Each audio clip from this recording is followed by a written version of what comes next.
So that was my research on evidence-based solutions. My idea of what needs to be done is that quality improvement efforts are directly associated with the efficiency of healthcare institutions in handling medical cases. So, by establishing the specially assigned healthcare organizations, the maintenance of care quality can be improved. Improvements in care in terms of the efficiency-based change will be based on innovative ways of quality improvement along with patient satisfaction and corporate processes.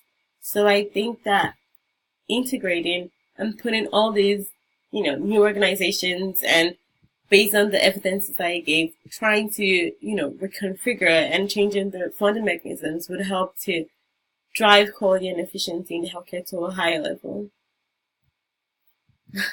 Thank you.